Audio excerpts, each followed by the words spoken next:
Paragraph matching নাকি হচ্ছে IELTS reading এর সবচাইতে কঠিন প্রশ্নগুলোর মধ্যে একটি। দেখা যাক এই কঠিনতম প্রশ্নকে কিভাবে সহজভাবে সমাধান করা যায় কিনা। Hello viewers, welcome to my channel. আজকের এই ভিডিওতে আমি এক্সপ্লেন করার চেষ্টা করব কিভাবে one of the trickiest types of questions in IELTS reading section paragraph matching খুবই সহজভাবে এবং নির্ভুলভাবে আনসার করা যায়।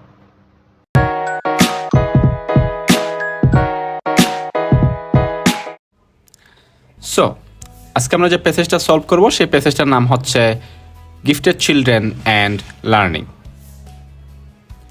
আমাদের প্রথম কাজ হচ্ছে প্যাসেজের নাম পড়া, তারপর আমরা চলে যাব কোয়েশন টাইপে কী কী ধরনের কোয়েশন আছে সেটা দেখার জন্য।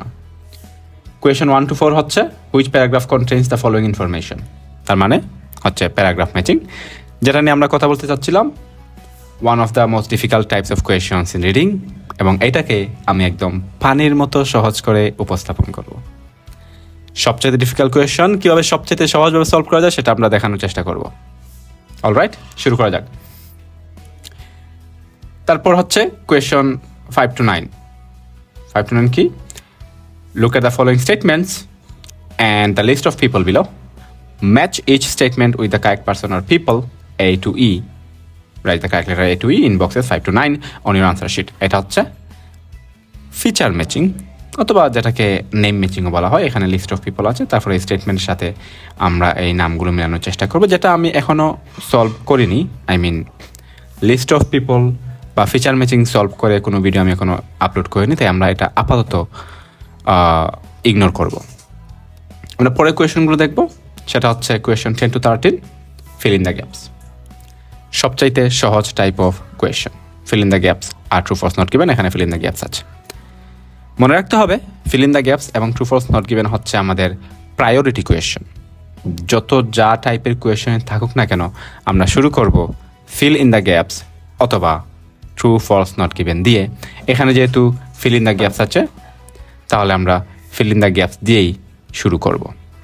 তবে মনে রাখতে হবে প্যারাগ্রাফ ম্যাচিং এবং হেডিং ম্যাচিং, এই দুটো টাইপ কোয়েশন হচ্ছে একমাত্র কোয়েশন টাইপস যেগুলো সলভ করার জন্য পুরো প্যারাগ্রাফটা পড়তে হবে। I repeat, you have to read whole paragraph. যে যাই বলুক না কেন, যদি কেউ এমন বলে যে প্যারাগ্রাফের প্রথম 2 লাইন অথবা শেষের 2 লাইন অথবা মাঝের 2 লাইন পড়লে হচ্ছে হেডিং ম্যাচিং সলভ করা যাবে অথবা প্যারাগ্রাফ ম্যাচিং সলভ করা যাবে, তারা ভুল বলতেছে। হয়তো তারা জানে না অথবা তারা ভুল শিখছে। সো প্যারাগ্রাফ ম্যাচিং এখানে আছে, তো এটা সলভ করার জন্য আমি বলতেছি যে পুরো প্যারাগ্রাফটা পড়তে হবে। রাইট নাও ইমাজিন, আমি যদি এই 1 নাম্বার কোয়েশন থেকে শুরু করি প্যারাগ্রাফ ম্যাচিং, এবং একটা একটা করে প্যারাগ্রাফ হচ্ছে পড়ি, তারপর হচ্ছে আমি এই প্যারাগ্রাফ ম্যাচিংগুলো মিলানোর চেষ্টা করি, তারপর হচ্ছে আমি ফিচার ম্যাচিংয়ে যাই, তারপর ফিল ইন দ্য গ্যাপসে যাই। ইমাজিন আমার 3 ঘন্টা দরকার এখানেই, কারেক্ট? আমরা ওইটা করব না। টাইম বাঁচানোর জন্য একটা পদ্ধতি হচ্ছে মাল্টিটাস্কিং। আমরা মাল্টিটাস্কিং করব। আমরা প্যারাগ্রাফ ম্যাচিংটা অন্য কোয়েশনের সাথে করব। সেমভাবে আমরা হচ্ছে হেডিং ম্যাচিংটাও করব। আজকে যেহেতু আমরা প্যারাগ্রাফ ম্যাচিং নিয়ে কথা বলতেছি, will stick to paragraph matching only. So as I mention before, আমরা হচ্ছে শুরু করব ফিল ইন দ্য গ্যাপস দিয়ে। Let me tell you something. মনে করেন যে এই যে 10 নম্বর কোয়েশনটা হচ্ছে one study found a strong connection between children's IQ and availability of dash and dash at home. ও, এখানে এন্ড দেওয়া নাই, এখানে মিসিং। এখানে এন্ড দিয়ে তারপর আরেকটা খালি জায়গা হবে। অলরাইট, সরি, এটা তো টাইপিং মিস্টেক। যাই হোক, তো তাইলে মনে করেন যে এই কোয়েশনটা সলভ করার জন্য আমি হচ্ছে বি প্যারাগ্রাফে আসলাম। ফর এক্সাম্পল, আমি জানি না এখন এই কোয়েশনটা কোন প্যারাগ্রাফে আছে। মনে করেন বি প্যারাগ্রাফের এইরকম 2 থেকে 3টা লাইন আমি এই কোয়েশন সলভ করার জন্য পড়লাম। পরে তারপর আমি কি করলাম, 11 নম্বর কোয়েশন চলে গেলাম, তারপর 12, তারপর 13। আপনার কি মনে হয় এই সবগুলো কোয়েশন সলভ করে আসার পরে এই বি প্যারাগ্রাফের যে 2-3টা লাইন আমি পড়ছিলাম, এগুলো কি আমার মনে থাকবে? Impossible, right? এগুলো মনে থাকার কোনো প্রশ্নই আসে না। তাহলে দেখা যাচ্ছে এই বি প্যারাগ্রাফে কী ইনফরমেশন আছে সেটা জানার জন্য আমাকে আবার এই একই ইনফরমেশন পড়তে হবে। তাহলে দেখা গেল আমরা একই কাজ 2 বার করলাম, যেটা কোনোভাবেই করা যাবে না। 1 ঘন্টা সময় অনেক বেশি মনে হলেও রিডিংয়ে 1 ঘন্টা সময় 10 মিনিটের মতো চলে যায়, বিলিভ মি। তো এই জন্য আমরা কী করব, প্রসেসটা হচ্ছে কারেক্ট প্রসেসটা হচ্ছে 10 নম্বর কোয়েশ্চেন যখন আমি সলভ করলাম, আমি 10 নম্বর কোয়েশ্চেন আনসার লিখবো। লেখার পরে 11 নম্বর কোয়েশ্চেনে যাওয়ার আগে এই বি প্যারাগ্রাফের বাকি যে অংশগুলো আছে, বাকি যে উপরে নিচে যে কিছু অংশ বাকি রয়েছে, এই অংশগুলো আমি পরে তারপর এখানে হচ্ছে ইনফরমেশন মিলিয়ে যদি কোনো ইনফরমেশন থেকে থাকে, তারপরে আমি হচ্ছে 11 নম্বর কোয়েশ্চনে যাব। Let me show you how it's done. Fill in the গ্যাপসের বিষয়ে আমি অনেক বিস্তারিত একটা ভিডিও আপলোড করেছি। কীভাবে fill in the gaps solve করতে হয় স্টেপ বাই স্টেপ আমি এক্সপ্লেন করার চেষ্টা করেছি। যদি কেউ এটা মিস করে থাকেন, আমি হচ্ছে ডিসক্রিপশনে লিঙ্ক দিয়ে দিচ্ছি, অথবা এই কর্নারে ক্লিক করলেও আপনারা ওই ভিডিওটা পেয়ে যাবেন। প্রথম হচ্ছে কোয়েশনটা পড়তে হবে। Question number 10 says, one study found a strong connection, আগে ইনস্ট্রাকশনটা পড়তে হবে। No more than 3 words, remember 3 ওয়ার্ডের বেশি নয়। 3টা হতে পারে, 2টা হতে পারে, 1টা হতে পারে, তবে 3টার বেশি নয়। Moving on. One study found a strong connection between children's IQ and the availability of dash and dash at home. প্রশ্নটা আমরা বোঝার চেষ্টা করি। একটা স্টাডি থেকে কি পাওয়া গেল? এ স্ট্রং কানেকশন, অনেক মজবুত একটা কানেকশন পাওয়া গেছে 2টা জিনিসের মধ্যে। একটা হচ্ছে চিলড্রেন্স IQ, আর আরেকটা হচ্ছে বাসায় 2টা জিনিসের অ্যাভেলেবিলিটির উপরে। বোঝা গেল কিনা? চিলড্রেন IQ এর সাথে বাসায় 2টা জিনিস, ড্যাশ অ্যান্ড ড্যাশ, 2টা জিনিসের অ্যাভেলেবিলিটি, বাসায় এই 2টা জিনিস আছে কি না এর মধ্যে এবং চিলড্রেন্সের IQর মধ্যে একটা কানেকশন পাওয়া গেছে। তাহলে আমরা হচ্ছে 2 নাম্বার স্টেপ হচ্ছে খালি জায়গায় কি বসবে সেটা গ্যাস করা। তো আমরা গ্যাস করলাম যে খালি জায়গায় এমন 2টা জিনিসের নাম বসবে যেগুলো বাসায় পাওয়া যায়, হোমে পাওয়া যায়। আন্ডারস্টুড? Alright, moving on. আমরা হচ্ছে কিওয়ার্ড সিলেক্ট করব। এই কোয়েশ্চনটার ক্ষেত্রে কিওয়ার্ড হচ্ছে অফকোর্স স্টাডি একটা থাকবে কিওয়ার্ড, বাট সবথেকে গুরুত্বপূর্ণ হচ্ছে এই সেন্টেন্সের মূল শব্দটাই হচ্ছে কানেকশন। একটা কানেকশন পাওয়া গেছে। কিসের মধ্যে কানেকশন পাওয়া গেছে? Children's IQ। এখন এই পুরো প্যারাগ্রাফটা হচ্ছে গিফটেড চিলড্রেন নিয়ে। অলরাইট, তো এখানে এই যে দেখেন IQ এ ভরা। সো IQ কিওয়ার্ড ধরে অ্যাকচুয়ালি ফায়দা নেই। অলরাইট, IQ তো আছেই, এর পাশাপাশি আর কি হচ্ছে কিওয়ার্ড হিসেবে ধরা যায়? হোম, বাসার মধ্যে। রিমেম্বার, কিওয়ার্ড সিলেক্ট করা, অ্যাকচুয়ালি কারেক্ট কিওয়ার্ড সিলেক্ট করা খুবই গুরুত্বপূর্ণ। তা না হলে আমরা প্যাসেজের ভুল জায়গায় হচ্ছে আনসার খুঁজতে থাকবো। এটা আপনাদের বুঝতে হবে। প্যাসেজের ভুল জায়গায় আনসার খুঁজতে থাকবো যদি আমরা কারেক্ট কিওয়ার্ড সিলেক্ট না করি। তাহলে এখানে কারেক্ট আমরা 3টা কিওয়ার্ড সিলেক্ট করছি। একটা স্টাডি, তারপর হচ্ছে স্ট্রং কানেকশন, তারপর হচ্ছে এট হোম। রিমেম্বার, যখন আমরা কিওয়ার্ড খুঁজবো স্ক্যানিংয়ের মাধ্যমে আমাদেরকে হচ্ছে সিনোনিমগুলো মনে রাখতে হবে, সিনোনিমগুলো আমাদের মাথার মধ্যে থাকবে। অলরাইট, আমরা হচ্ছে শুরু থেকে স্ক্যানিংয়ের মাধ্যমে এটা খুঁজে পাওয়ার চেষ্টা করব। তো দেখা যাক কোন কোন জায়গায় IQ, কানেকশন এবং হোম নিয়ে কথা বলা হয়েছে। রিলেশনশিপ পাওয়া গেছে। এক্সিলেন্ট, IQ তো আছেই, আর কি হোম? হ্যাঁ, হোমও পাওয়া গেছে। ওকে, নাও মনে রাখতে হবে আমরা কি খুঁজতেছি। আমরা 2টা জিনিস খুঁজতেছি যেটা বাসায় পাওয়া যায়। Availability of, remember, availability of dash and dash. বাসার মধ্যে 2টা জিনিস পাওয়া যায়। এই 2টা জিনিসের আমরা হচ্ছে খুঁজতেছি কি কি জিনিস পাওয়া যায় বাসায় এবং যার সাথে হচ্ছে IQ এর কানেকশন আছে। তো আমরা 3টা কিওয়ার্ড খুঁজতেছিলাম, 3টা কিওয়ার্ডের মধ্যে 3টাই পেয়ে গেছি। কানেকশনের বদলে আমরা রিলেশনশিপ পাইছি, IQ, চিলড্রেন্স IQ পাইছি এবং হোম পাইছি। Okay, let's go for it. Remember, সেন্টেন্সের শুরু থেকে পড়া খুবই গুরুত্বপূর্ণ। সেন্টেন্সটা শুরু হয়েছে ফর এক্সাম্পল থেকে। যদি পড়ি, for example, a very close positive relationship was found when children's IQ scores were compared with their home educational provision. চিলড্রেনের IQ যখন হোম এডুকেশনাল প্রভিশনের সাথে কম্পেয়ার করা হয় তখন খুবই সুন্দর একটা পজিটিভ রিলেশন পাওয়া যায়। কিন্তু আমরা এখনও পাই নাই যে বাসার কোন 2টা জিনিসের অ্যাভেলেবিলিটির সাথে এই কানেকশনটা। তার মানে হচ্ছে we will keep reading. The higher the children's IQ scores, especially over IQ 130, the better the quality of their educational backup, measured in terms of reported verbal interactions with parents, number of books and activities in their home. তাদের ঘরের মধ্যে কি কি? Number of books and number of activities. আমরা 2টা জিনিস খুঁজতেছিলাম যেগুলো বাসায় পাওয়া যায় এবং তাদের সাথে হচ্ছে চিলড্রেন্স IQ এর একটা রিলেশনশিপ আছে। তো আমরা চিলড্রেন আইকিউ এর সাথে বাসার যে এডুকেশনাল প্রভিশনের রিলেশনশিপ আমরা পেয়েছি, এবং বাট আমরা খুঁজতেছিলাম যে বাসার মধ্যে কোন দুইটা জিনিসের অ্যাভেলেবিলিটির উপর এটা ডিপেন্ড করে। তখন আমরা কন্টিনিউ করলাম রিডিংটা। কন্টিনিউ করার পর পেলাম যে the better the quality of the educational backup measure in terms of reported verbal interaction with parents, number of books and activities in their home. দুইটা জিনিস হচ্ছে বুক এবং অ্যাক্টিভিটি যেটা তাদের বাসায় পাওয়া যায়। তাহলে এখানে খালি জায়গায় বসবে বুকস, তারপর কমা দিয়ে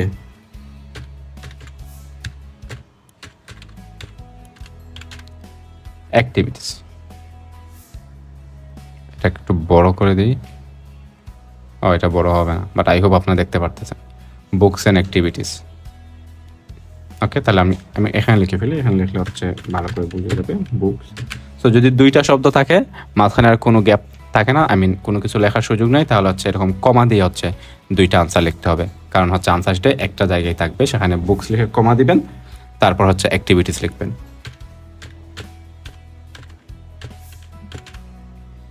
books and activities, books and activities, এটা হচ্ছে আমাদের আনসার। আমরা এখন আনসার পেলাম। আনসার পেয়ে আনসারটা লিখলাম। রিমেম্বার, 11 নম্বরে যাওয়ার আগে আমরা কি করব? যে প্যারাগ্রাফে আনসার পাইলাম, এ প্যারাগ্রাফে পাইছি, এর আগের অংশ এবং শেষের অংশ আমরা পড়ব। আগের অংশটা একটু দ্রুত পড়ে নিই। Internationally giftedness is most frequently determined by a score on a general intelligence test known as an IQ test, which is above a chosen cutoff point, usually at around the top 2 to 5%. Children's educational environment contributes to the IQ score and the way intelligence is used. এখানে IQ সম্পর্কে কথা বলা হচ্ছে এবং কিভাবে intelligence ব্যবহার করা হয়, অথবা কি IQ জিনিসটা কি সেটা হচ্ছে এক্সপ্লেন করা হচ্ছে। তারপরে ফর এক্সাম্পল থেকে আমরা পড়লাম ETC পর্যন্ত, এগুলো আমরা রিপিট করব না। এখানে কি দেখানো হয়েছে? একটা রিলেশন দেখানো হয়েছে বাসার জিনিস কি কি আছে তার সাথে, হোম এডুকেশন প্রভিশন এবং হচ্ছে বাচ্চার আইকিউ এর সাথে। এটা আমরা বুঝলাম। এরপর আমরা এখান থেকে কন্টিনিউ করব। Because IQ test are decidedly influenced by what the child has learned, they are to some extent measures of current achievement based on age norms, that is how well the children have learned to manipulate their knowledge and know how within the terms of the test. The vocabulary aspect, for example, is dependent on having heard those words, but IQ test can neither identify the process of learning and thinking nor predict creativity. এখানে IQ কিভাবে কাজ করে সেই জিনিসটা বলার চেষ্টা করা হয়েছে। তো এই যে জ্ঞান আমরা আহরণ করলাম, এই জ্ঞানটা নিয়ে আমরা হচ্ছে এইখানে চলে আসবো কোয়েশন 1 to 5। রিমেম্বার, আমরা হচ্ছে এখানে প্যারাগ্রাফ ম্যাচিং করব, মিলিয়ে দেখব যে কোনো ইনফরমেশন এখানে এই প্যারাগ্রাফের সাথে মিলতেছে কিনা। কোয়েশন নাম্বার 1 ছিল এ reference to the influence of the domestic background on the gifted children. All right, now domestic background মানে কি সেটা কি আমরা জানি? যদি না জেনে থাকো, ডোমেস্টিক ব্যাকগ্রাউন্ড হচ্ছে পারিবারিক ব্যাকগ্রাউন্ড। তাহলে influence of the domestic background, পারিবারিক যে ব্যাকগ্রাউন্ড আছে সেটার ইনফ্লুয়েন্স অন গিফটেড চাইল্ড, চিলড্রেনের আইকিউ এর উপরে। Gifted child with higher IQ সবই একই জিনিস। তাহলে প্রথম কোয়েশনটাতে আমরা দেখলাম যে কি বলা হচ্ছে, রেফারেন্স আছে influence of the domestic background of the children IQ, on the gifted children. তাহলে এই প্যারাগ্রাফে কি এই জিনিসটার কথা বলা হয় নাই? এই যে রিলেশনশিপ পাওয়া গেল, IQ score compared with their home education provisions, তারপর হচ্ছে যত হায়ার হয় তত ভালো হচ্ছে ইন্টারাকশন উইথ প্যারেন্টস থাকে, বুকস থাকে এবং অ্যাক্টিভিটিস থাকে। তাহলে এগুলো কি ডোমেস্টিক ব্যাকগ্রাউন্ড নয়? অফকোর্স এগুলো ডোমেস্টিক ব্যাকগ্রাউন্ড। তাহলে এইটা যে আনসার হবে প্যারাগ্রাফ এ, প্যারাগ্রাফ এ হচ্ছে এটার আনসার। বুঝা গেছে? নাও কেউ যদি বলে থাকে যে এটা হচ্ছে প্যারাগ্রাফ ম্যাচিংটা কি ওয়ার্ড সিলেক্ট করে সলভ করা সম্ভব, তারা ভুল বলতেছে। কারণ হচ্ছে এখানে কিওয়ার্ড হচ্ছে মিলানো যাবে না। কারণ এই যে ডোমেস্টিক ব্যাকগ্রাউন্ড বলতে যে এই জিনিসগুলো বোঝায়, এটা হচ্ছে মাথায় নিয়ে আসা একটু টাফ। এগুলো পরে হচ্ছে আপনি ডোমেস্টিক ব্যাকগ্রাউন্ড খুঁজে বের করবেন, I mean it's actually tough, right? কিন্তু এই প্যারাগ্রাফটা পরে হচ্ছে বোঝা যাবে যে এখানে আসলে ডোমেস্টিক ব্যাকগ্রাউন্ড নিয়ে কথা বলা হচ্ছে। পুরো প্যারাগ্রাফটা না পড়লে বোঝা সম্ভব নয়। সো এইভাবে আমরা হচ্ছে করব। প্রত্যেকটা প্যারাগ্রাফ ম্যাচিং আমরা হচ্ছে অন্য একটা কোয়েশনের সাথে করব, এবং এখন এক্ষেত্রে আমরা করতেছি হচ্ছে ফিল ইন দ্য ব্ল্যাঙ্কসের সাথে। অলরাইট, সো আমরা হচ্ছে পরের কোয়েশন চলে যাব, কোয়েশন নাম্বার 11। প্রথমে কোয়েশনটা পড়তে হবে। Children's of average ability seem to need more direction from teachers because they do not have dash. তাদের কোনো একটা জিনিস নাই, কাদের? চিলড্রেন উইথ অ্যাভারেজ এবিলিটি, এবং তাদের হচ্ছে they need more direction from teachers. বোঝা গেল? তাহলে আমরা এমন একটা জিনিস খুঁজতেছি বা এমন একটা ওয়ার্ড খুঁজতেছি যেটা হচ্ছে চিলড্রেন উইথ অ্যাভারেজ এবিলিটি, যাদের যারা তাদের হচ্ছে এই জিনিসটা নাই, they do not have it. Okay, এখন কিওয়ার্ড সিলেক্ট করার পালা। কিওয়ার্ড হচ্ছে অবশ্যই চিলড্রেন উইথ অ্যাভারেজ এবিলিটি, যেখানে চিলড্রেন উইথ অ্যাভারেজ এবিলিটি নিয়ে কথা বলা হচ্ছে সেখানে হচ্ছে এটা আনসার থাকবে। আর টিচার্স, অফকোর্স টিচার একটা গুরুত্বপূর্ণ ওয়ার্ড।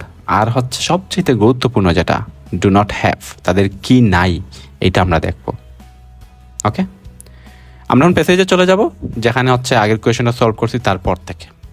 এই যে প্যারাগ্রাফ এ হচ্ছে আমরা অলরেডি পড়ে ফেলছি, এখন আমরা, এবং এই প্যারাগ্রাফে হচ্ছে এরকম কিছু পাই নাই, চিলড্রেন উইথ অ্যাভারেজ এবিলিটি অথবা টিচার, এরকম কিছু কিন্তু আমরা পাই নাই।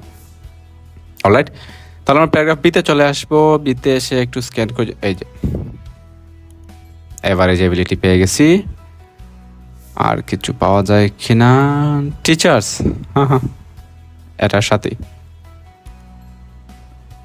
এই যে ল্যাক অফ, এই জিনিসটা ভাই ভালো করতে হবে। স্ক্যানিং, এটা যত দ্রুত করবেন আপনার সময় তত বাঁচবে। যত দ্রুত আপনি স্ক্যানিং করতে পারবেন, রিডিংয়ে ভালো করার সম্ভাবনা ততটাই বেড়ে যাবে। Believe me or not, that's the reality. যেমন, এবং এটা অভ্যাসের বিষয়, এটা বারবার প্র্যাকটিস করতে হবে, বাসায় প্র্যাকটিস করতে হবে, প্রতিদিন প্র্যাকটিস করতে হবে। একমাত্র প্র্যাকটিসের মাধ্যমে এটা হচ্ছে ইমপ্রুভ করা সম্ভব। Remember, practice makes a man perfect. যখন অনেক বেশি প্র্যাকটিস করবেন, যে ওয়ার্ডগুলো আপনি খুঁজতেছেন এগুলা আপনার চোখের সামনে বাসতে থাকবে। যেভাবে হচ্ছে এই যে অ্যাভারেজ এবিলিটি, টিচার এবং এই লেক অফ মানে হচ্ছে অভাব বা নাই, এই ওয়ার্ডগুলো আমার চোখের সামনে বাসতেছিল। আমরা শুরু থেকে পড়ি। সেন্টেন্সের শুরুটা হচ্ছে এখান থেকে, There appears to be a qualitative difference in the way the intellectually highly able think. Difference আছে কিসে? যেভাবে ইন্টেলেকচুয়ালি হাইলি এবল যারা, তারা চিন্তা করে, গিফটেড, যাদের আইকিউ বেশি, compare with more average ability or older peoples. কাদের সাথে কম্পেয়ার করে? যারা হচ্ছে মোর অ্যাভারেজ, যাদের এবিলিটি অ্যাভারেজ, এবং যারা ওল্ডার। আন্ডারস্টুড? তারপর একটা কমা দিয়ে লেখা ফর হুম। এই ফর হুম বলতে এখানে কাদের বোঝানো হয়েছে? খুবই গুরুত্বপূর্ণ। রিডিংয়ে কমা এবং হাইফেন খুবই গুরুত্বপূর্ণ, কারণ কমার পরের অংশ হচ্ছে ম্যাক্সিমাম টাইম কমার আগের অংশকে এক্সপ্লেন করে। অনেকে মনে করতে পারেন বা অনেকে বলেনও যে কমা এবং এই হাইফেন নাকি আগাছা। না ভাইয়া, কমা এবং হাইফেন আগাছা নয়, এগুলো খুবই গুরুত্বপূর্ণ, কারণ কমার পরের অংশ এবং হাইফেনের পরের অংশ কমার আগের অংশ অথবা হাইফেনের আগের অংশকে এক্সপ্লেন করে। যেমন এখানে ফর হুম বলতে এরা হবে না, এই ইন্টেলেকচুয়ালি হাইলি এবল হবে না, বরং এরা হবে অ্যাভারেজ এবিলিটি অথবা ওল্ডার পিপলস হবে। কারণ কি? কারণ হচ্ছে এই অ্যাভারেজ এবিলিটি অথবা ওল্ডার পিপলসের পরেই কমা দিয়ে হচ্ছে ফর হুম লেখা। আন্ডারস্টুড? এটা সবসময় যেন মাথায় থাকে। Okay, for whom external regulation by the teachers often compensates for lack of internal regulation. External regulation মানে হচ্ছে বহির্গত নিয়ম কানুন বা গাইডেন্স, যেটাকে হচ্ছে ডাইরেকশন বলা যায়। আর বাই টিচার্স অফেন কম্পেনসেট, আমরা কম্পেনসেট মানে পুষিয়ে দেওয়া, পুষিয়ে দেবে সেই জিনিসই যে জিনিসটা নাই। কোন জিনিসটা নাই? Lake of internal regulation. আমরা এমন একটা ওয়ার্ডই খুঁজতেছিলাম, এখানে দুইটা ওয়ার্ড, হাওয়েভার দুইটা ওয়ার্ড আমরা লিখতে পারবো, ম্যাক্সিমাম তিনটা লেখা যাবে। কিসের অভাব? ইন্টারনাল রেগুলেশনের অভাব। সো নো সারপ্রাইজ, আমাদের আনসার হবে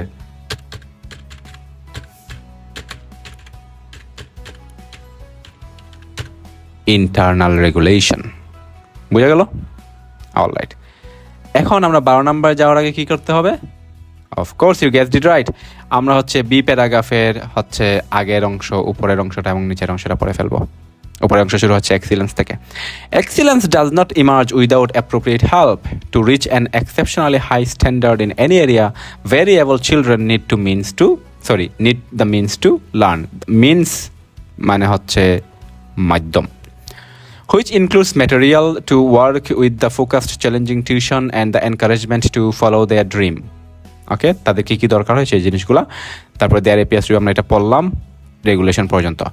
To be at their most effective in their self-regulation, all children can be helped to identify their own ways of learning, hyphen the metacognition, hyphen, which will include strategies of planning. এই hyphen metacognition hyphen কি এটা আমি একটু পরেই হচ্ছে explain করছি, please ধৈর্য ধরেন, আমি পুরো প্যারাগ্রাফটা পড়ে নিই আগে। Which will include strategies of planning, monitoring, evaluation, and choice of what to learn. Emotional awareness is also part of metacognition. So children should be helped to be aware of their feelings around the area to be learned, feelings of curiosity or confidence, for example. তাহলে এখানে হচ্ছে কয়েকটা জিনিস বলা হলো যে metacognition কি এবং ইমোশনাল অ্যাওয়ারনেস কি এবং চিলড্রেনদের কী করা উচিত, they should be aware of their feelings and staff.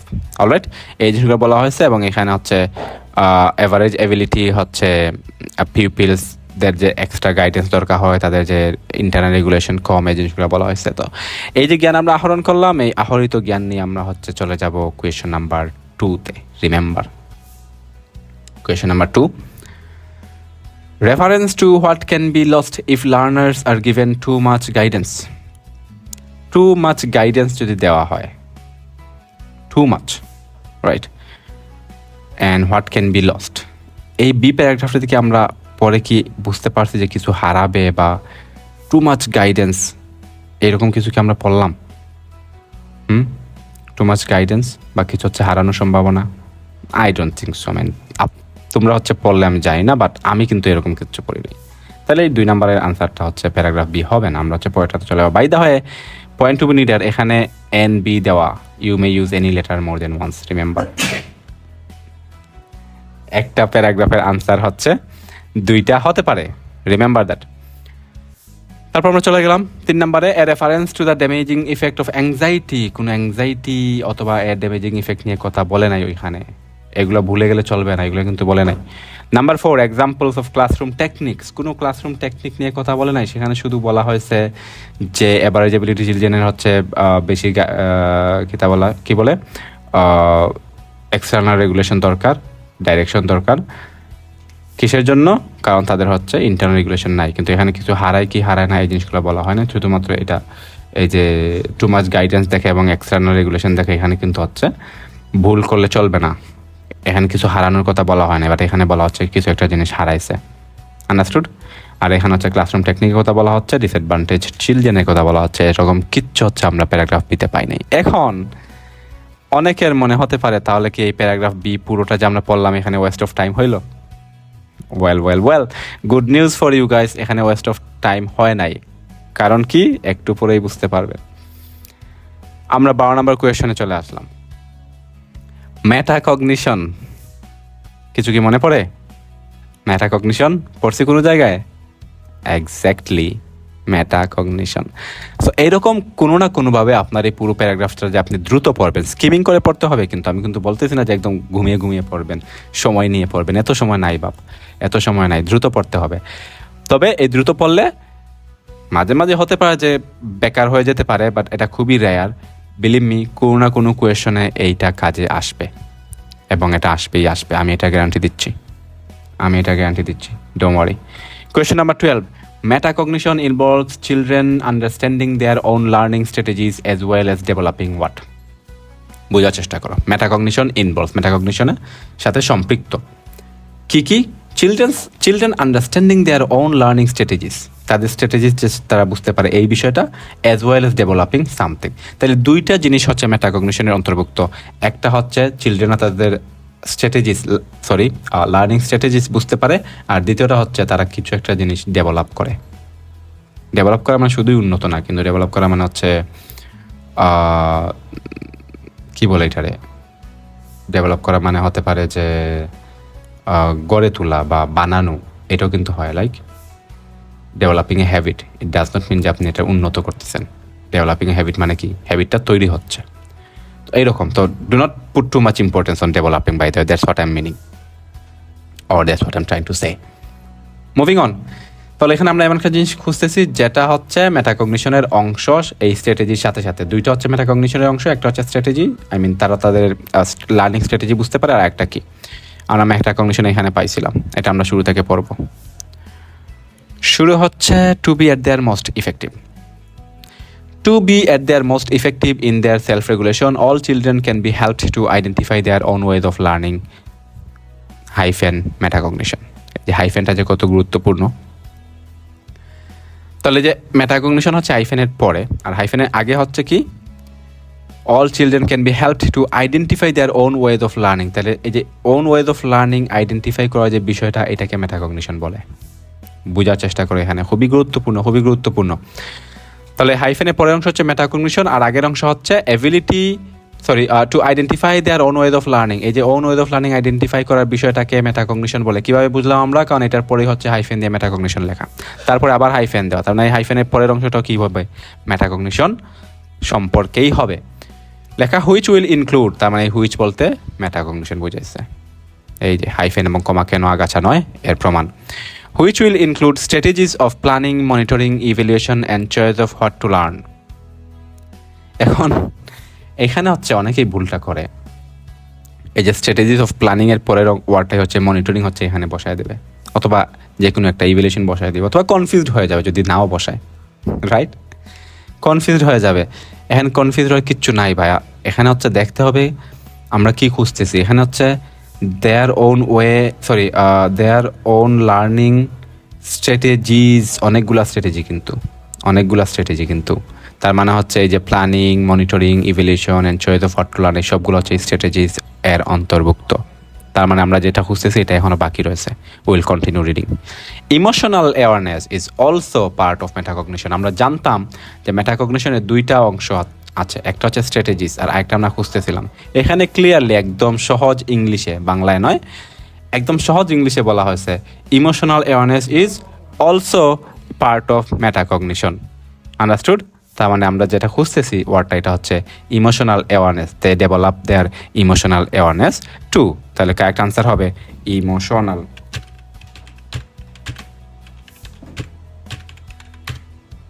Awareness, sorry এখানে একটা স্পেলিং মিস্টেক হয়ে গেছে। অলরাইট, পাওয়া গেল। আমরা যে বি প্যারাগ্রাফ পড়ছিলাম পুরো, এটা কিন্তু বৃথা যায়নি। আমরা হচ্ছে 12 নম্বর কোয়েশনটা খুব সহজেই বের করে ফেলতে পারছি এবং আনসার করে ফেলতে পারছি। তাহলে এখন আমরা কোথায় যাব? কোয়েশন নাম্বার 13-এ। কোয়েশন নাম্বার 13 কি বলা হয়েছে? Teachers who rely on what is known as dash often produce sets of impressive grades in class test. Teacher যারা রিলাই করা মানে হচ্ছে নির্ভর করা। হোয়াট ইজ নোন এজ, যেটাকে বলা হয় থাকে বা যেটা যে নামে পরিচিত, কী নামে পরিচিত এটা আমরা দেখবো। কিন্তু মোর ইম্পর্টেন্টলি এটা কি হয়, এই জিনিসটা often produce sets of impressive grades in class test. তাহলে আমরা হচ্ছে এমন একটা জিনিস খুঁজতেছি যেটা হচ্ছে কি প্রডিউস করে? ইমপ্রেসিভ গ্রেডস প্রডিউস করে ক্লাস টেস্টে। তো এখানে এই যে এইটা খুবই গুরুত্বপূর্ণ ভাই, ভালো করে শুনো। খালি জায়গায় কি বসবে এটা খুবই গুরুত্বপূর্ণ। এটা যদি গেস করতে না পারো তাহলে এই যে কি বলে রাডার ছাড়া হচ্ছে শিপ চালাবে আপনি হচ্ছে সমুদ্রে, কোনো দিক নাই, কোনো দিক নির্দেশনা কিচ্ছু নাই, গাইডেন্স নাই, ডাইরেকশন নাই, কিচ্ছু নাই। তো এই গাইডেন্সের জন্য, এই ডাইরেকশনের জন্য এই খালি জায়গায় কী বসবে এটা গেস করতে পারা, অনুমান করতে পারাটা খুবই গুরুত্বপূর্ণ। আমরা এখানে কী বসাবো?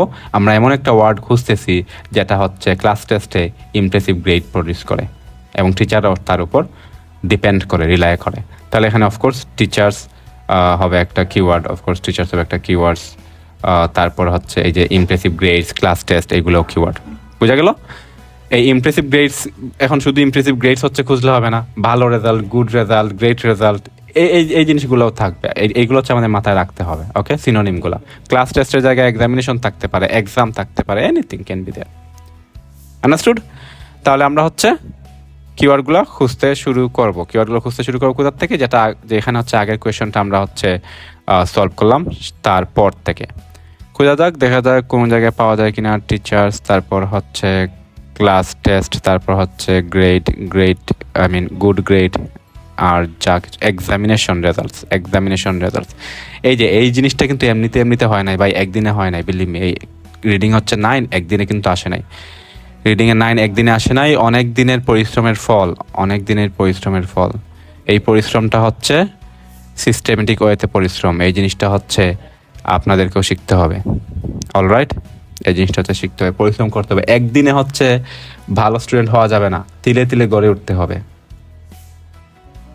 পেশেন্স রাখতে হবে। হার্ড ওয়ার্ক করতে হবে। সিক্রেট নাই, কোনো সিক্রেট নাই। সবাই জিজ্ঞেস করে ভাই 9 কেমনে পাইলেন, সিক্রেট কি? না ভাই, সিক্রেট বলতে কিচ্ছু নাই। যারা এই পৃথিবীতে যা কিছু অর্জন করছে পরিশ্রমের মধ্য দিয়ে অর্জন করছে, কঠোর পরিশ্রম ছাড়া কিচ্ছু অর্জন করা সম্ভব নয়। আন্ডারস্টুড? তাহলে এই যে স্ক্যানিং অভ্যাসটা গড়ে ফেলতে হবে, প্রতিদিন হচ্ছে বাসায় প্র্যাকটিস করতে হবে, প্রতিদিন প্র্যাকটিস করতে হবে। অলরাইট, তাহলে এখন হচ্ছে আমরা এটা হচ্ছে সেন্টেন্সের শুরু থেকে পড়বো।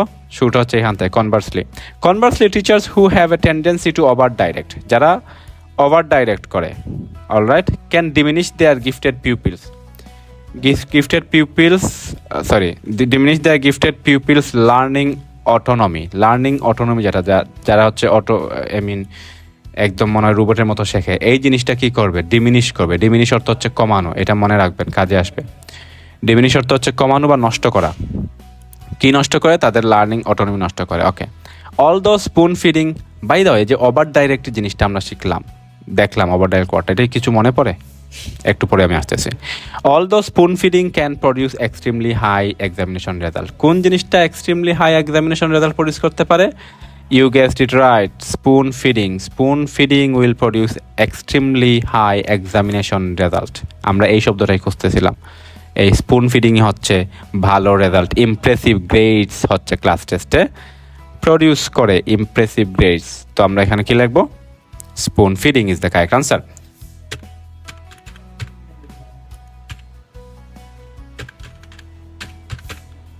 Spoon feeding, alright. ওকে, এখন আমরা হচ্ছে কি করবো? নিচের অংশটা পড়ে ফেলবো। পড়ার আগে আমি হচ্ছে যে জিনিসটা মেনশন করছিলাম যে ওভার ডাইরেক্ট শুনে কি কিছু মনে পড়লো? আমার কিন্তু মনে পড়ছে। এই ডিমিনিশ ওয়ার্ডটা শুনে কি কিছু মনে পড়লো? আমার কিন্তু মনে পড়ছে। কি মনে পড়ছে?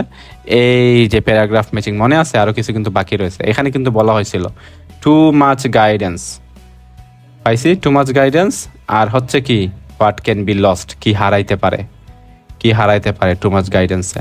এই যে 1 দিলে 2, 3, 4 যত পাখি পারা যায় মারতে হবে ভাই, কারণ সময় কম, 1 ঘন্টা সময় অনেক কম। 1 দিলে এই পাখিগুলো মারতে হবে। তাইলে এই রেফারেন্সটা কোন প্যারাগ্রাফে আছে? ডি প্যারাগ্রাফে। এটা আগে আমরা ডি লিখে ফেলবো, তারপর হচ্ছে আমরা ডির বাকি অংশটা পড়বো। কারণ কি, এই 2টা কোয়েশ্চেন আনসার কিন্তু একটা প্যারাগ্রাফের মধ্যেও থাকতে পারে, তাই বাকি অংশটা পড়াটাও জরুরি। এইটা হচ্ছে আনসার পেয়ে হচ্ছে খুব খুশি হয়ে পড়ে কোয়েশ্চেন চলে গেলে কিন্তু হবে না। আমরা হচ্ছে বাকি অংশটা পড়বো। These are not always followed by equally impressive life success. However, too much dependence on the teachers risk loss of autonomy and motivation to discover. Of course, এটা সত্য কথা। কখনোই টিচারের উপরে খুব বেশি নির্ভর করবা না, নিজের হচ্ছে ভেতরের আওয়াজটাও শুনবা, নিজের হচ্ছে ভেতরের আগুনটাও জ্বালাও মাঝে মাঝে। However, when teachers or pupils to reflect on their own learning and thinking activities, they increase their pupils' self-regulation. যতটুকু বুঝে নাও, দ্রুত পড়তে হবে এই অংশটা।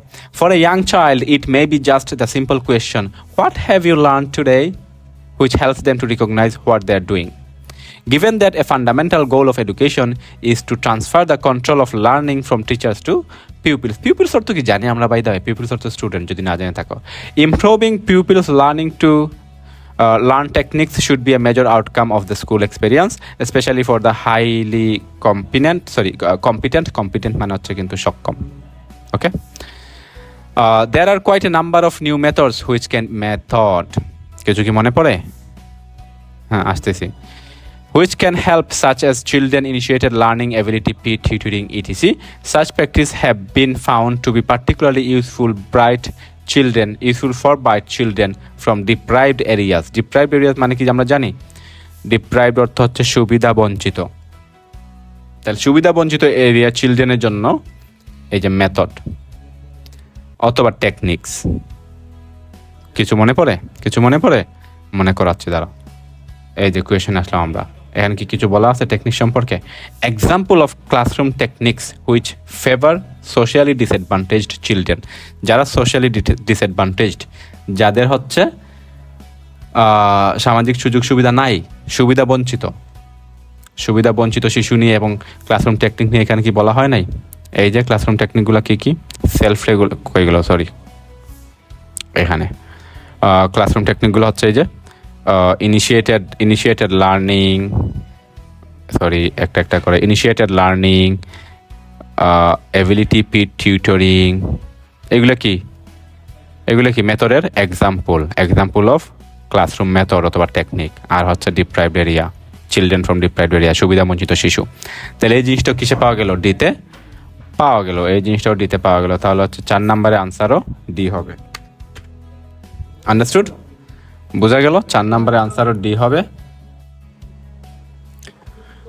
অল রাইট, সো এখানে আমরা হচ্ছে আনসারটা ডি লিখলাম। অল রাইট, কারণ এটা আনসার হচ্ছে ডি। তারপর হচ্ছে এইভাবে হচ্ছে প্যারাগ্রাফ ম্যাচিংটা সলভ করতে হবে, আর কোনো উপায় নাই ভাই। এইভাবে প্যারাগ্রাফ ম্যাচিংটা সলভ করতে হবে, কারণ কিওয়ার্ড ধরে ধরে এই ধরনের কোয়েশন সলভ করা যাবে না। এটা একটা ভুল আইডিয়া। যদি কেউ মনে করে এটা সম্ভব, বিলিভ মি, এটা সব ক্ষেত্রে সম্ভব হবে না। এমন কিছু হচ্ছে প্যারাগ্রাফ ম্যাচিং আছে যেগুলোর কিওয়ার্ড হচ্ছে আপনি খুঁজেই পাবেন। এটা হচ্ছে পুরো প্যারাগ্রাফ পরেই হচ্ছে আপনাকে বুঝতে হবে যে এইটা ইনফরমেশনটা মিলতেছে কি না। অলরাইট, তাহলে আমরা এইভাবেই করব অন্য একটা কোয়েশনের সাথে, মাল্টিটাস্কিং। ওকে, বাট এখন দেখেন হচ্ছে আমাদের কি হচ্ছে, ফিল ইন দ্য গ্যাপস শেষ হয়ে গেছে, সাথে সাথে হচ্ছে প্যারাগ্রাফ ম্যাচিং 3টা শেষ হয়ে গেছে 4টার মধ্যে, রাইট? আরেকটা বাকি রয়েছে। তো এইটা আমি হচ্ছে করতাম এই যে লিস্ট অফ পিপলের সাথে, ফিচার ম্যাচিংয়ের সাথে হচ্ছে আমি এটা সলভ করতাম, কিন্তু যেহেতু ফিচার ম্যাচিং নিয়ে আমি এখনও কোনো ভিডিও বানাই নাই, তাই আমি হচ্ছে এটা এখন সলভ করতেছি না। বাট প্রসেসটা হচ্ছে সেম। এই ফিচার ম্যাচিং সলভ করতে করতে প্যারাগ্রাফগুলো বাকি অংশ পড়তে পড়তে আমরা হচ্ছে ওই বাকি যে একটা প্যারাগ্রাফ ম্যাচিং রয়েছে এইটা আমরা খুঁজে বের করতে পারবো। এটাই একমাত্র কারেক্ট হয়, বিলিভ মি, আর কিচ্ছু শোনা দরকার নাই। এটাই হচ্ছে একমাত্র কারেক্ট হয়, এবং এভাবেই হচ্ছে করলে হচ্ছে সময় বাঁচবে এবং আনসার কারেক্ট হওয়ার সম্ভাবনাও বেশি থাকবে। এই যে আমরা প্যারাগ্রাফ ম্যাচিং নাকি খুবই কঠিন, স্টুডেন্টরা প্রতিদিন হচ্ছে মেসেজ করতেছে, স্যার প্যারাগ্রাফ ম্যাচিং নিয়ে হচ্ছে কোনো ভিডিও কেন বানাইতেছে না, প্যারাগ্রাফ ম্যাচিং হচ্ছে খুবই কঠিন, পারতেছি না, মাথা নষ্ট হয়ে যাইতেছে। মাথা কি নষ্ট হইলো? মাথা নষ্ট হয় না। আমরা হচ্ছে feel in the gap solve করলাম, এর সাথে সাথে হচ্ছে এইটাও সলভ করে দিলাম। কত সুন্দর! এর চাইতে ভালো আর এর চাইতে সুন্দর হচ্ছে প্রসেসর পাওয়া যাবে না স্যার। এইটাই হচ্ছে একমাত্র ওয়ে। আর এই 3 নাম্বারটা যে বাকি রয়েছে এটা হচ্ছে এই ফিচার ম্যাচিংয়ের সাথে হচ্ছে সলভ করতে হবে। বাট এখন যেহেতু আমি বললাম ফিচার ম্যাচিংয়ে আমি হচ্ছে বিস্তারিত একটা ভিডিও বানানোর প্ল্যান অবশ্যই আছে। আমি প্রত্যেকটা টাইপ নিয়ে হচ্ছে আলাদা আলাদা বিস্তারিত ভিডিও বানাবো, তখন হচ্ছে আমি এটা এক্সপ্লেন করবো। বাট আপাতত হচ্ছে এতটুকুই। এভাবে যদি সলভ করা যায় তাহলে হচ্ছে সময়ের মধ্যে এবং আনসার সঠিক হওয়ার সম্ভাবনাও হচ্ছে অনেকাংশে বেড়ে যাবে। All right, thank you very much guys, that was all for today. I hope যে আমি এতক্ষণ যা কিছু এক্সপ্লেন করলাম আর যা কিছু বোঝানোর চেষ্টা করলাম আপনারা বুঝতে পেরেছেন। আর এভাবে প্র্যাকটিস করবেন, ইনশাল্লাহ আপনাদের কাছে আর প্যারাগ্রাফ ম্যাচিং কোনো দিন কঠিন মনে হবে না। Thank you very much, have a lovely day.